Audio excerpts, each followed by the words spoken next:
Le chien, dans le visible, est le compagnon fidèle. Il garde la maison, protège le foyer, avertit du danger. Mais dans l'invisible, son rôle change.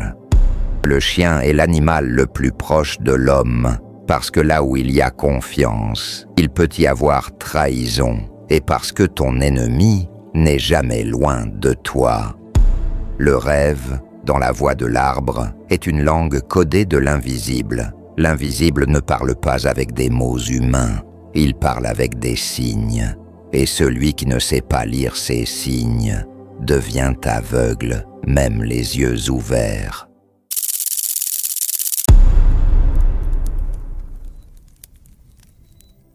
Dis-moi la vérité.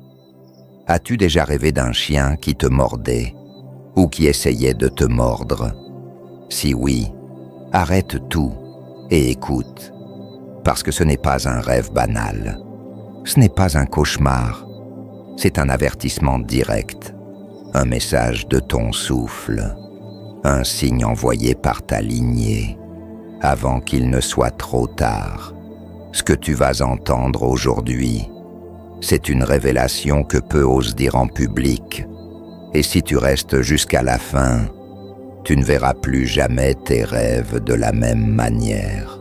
Abonne-toi maintenant, parce que cette vérité, crois-moi, tu ne l'entendras nulle part ailleurs. Le chien, dans le visible, est le compagnon fidèle. Il garde la maison, protège le foyer, avertit du danger. Mais dans l'invisible, son rôle change. Dans les rêves, il ne représente pas seulement l'animal, il devient le masque de ton entourage. Un chien qui sourit dans la vraie vie peut mordre dans le rêve. Et ce n'est pas le chien qui parle, c'est ton souffle qui utilise son image pour t'avertir de ce que tes yeux refusent de voir. Le chien en rêve est le miroir de ton cercle, et la morsure est le signe de la trahison. Dans la voix de l'arbre, chaque souffle utilise un réceptacle pour s'exprimer. Quand il veut t'avertir, il emprunte une image. Pourquoi un chien? Parce que le chien est l'animal le plus proche de l'homme.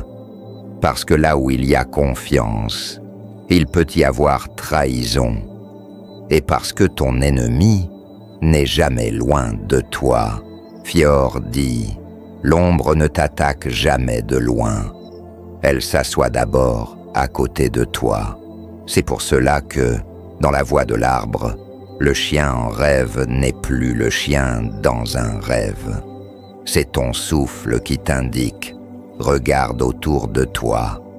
Quelqu'un prépare ta chute. Chien qui mord symbolise un avertissement clair d'une trahison. Chien qui poursuit symbolise que tu fuis une vérité intérieure. Chien à plusieurs têtes est le symbole qu'un ancêtre se manifeste pour te protéger. Chien noir symbolise une trahison lourde, sombre, souvent cachée. Chien blanc symbolise un avertissement clairvoyant, trahison mais révélée à temps. Jouer avec le chien sans peur veut dire même si plusieurs veulent ta chute, un restera fidèle. Un rêve de morsure n'est pas pour te faire peur, c'est pour te préparer. C'est ta mémoire ancestrale qui crie à travers ton souffle. Le rêve, dans la voix de l'arbre, est une langue codée de l'invisible. L'invisible ne parle pas avec des mots humains, il parle avec des signes. Et celui qui ne sait pas lire ces signes devient aveugle, même les yeux ouverts. Pourquoi la trahison vient toujours des proches? Parce qu'un ennemi lointain ne peut pas t'atteindre. Seul celui qui rit avec toi peut te blesser profondément. Un chien inconnu qui aboie dans la rue ne t'empêche pas de dormir. Mais un chien qui dort dans ta maison, s'il mord, tu saignes vite. Dans la voix de l'arbre, un rêve de chien est une alarme. Il dit « Regarde bien ton entourage, qui rit avec toi, mais pas avec ton âme. »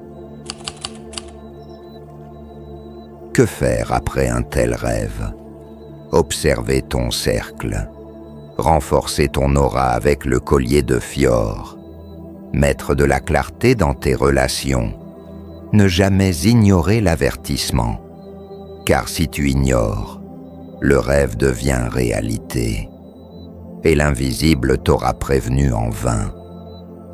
Fior dit « L'ombre te frappe seulement quand tu refuses la lumière. » Un chien qui mord dans tes rêves n'est jamais un hasard. C'est ton souffle qui te protège, ta lignée qui te parle, ton arbre intérieur qui te prévient. Maintenant, la question est simple. Le rêve t'a prévenu, mais que vas-tu faire? Like cette vidéo si tu comprends. Commente, je veille, si tu veux protéger ton souffle. Abonne-toi, parce que la voix de l'arbre a encore des révélations que tu ne trouveras nulle part ailleurs.